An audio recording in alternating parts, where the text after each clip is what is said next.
Okay mga idol, ang gagawin ko ngayon ay mag-convert ako ng motor itong Hyundai Tucson dito sa rear right ng motor kasi sira na yung motor dyan. Gagamit tayo ng universal central lock. So ang tanong, paano yung gagawin? So convert tayo, kailangan maglalagay tayo dito ng kawit na magtutulak nito. Then i-connect natin yan dito sa. So, syempre, ang unang gagawin, tagalin natin itong handle, door handle. Meron yung tornilyo. Yan. Tagalin natin yan.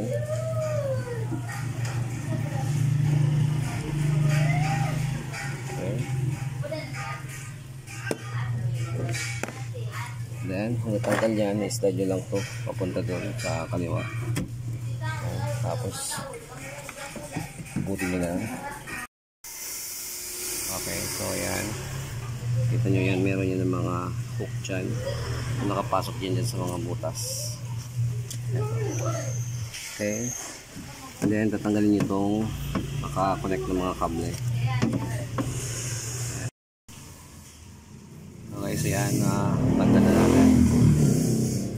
Dyan yan naka-connect. So, yan. Ang natanggal na, saka tayo dito maglalagay ng connector dito para napapush tong lock unlock na handle. Ayan.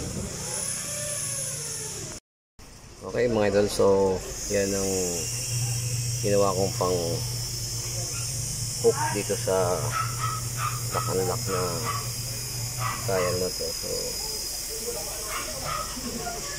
yan ang magtutulak yan. So ang ginamit ko ay itong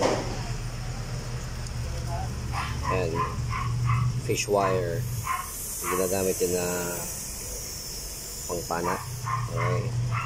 So hindi ko lang alam kung anong size to.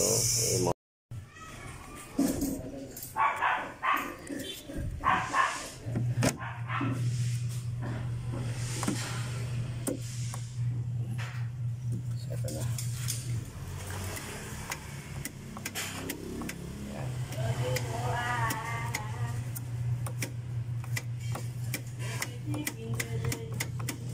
Okay. So yan ang tutulakin ng motor. Okay, so yan ang mga idol yung finished product natin. Ito yung actuator. Lagyan natin ng bracket dyan. And ito na yung rod na nag-link dun sa lock unlock dito. Yan na buto na yan. Ayan. So kung nag-actuate na itong motor, itutulak yun na ito.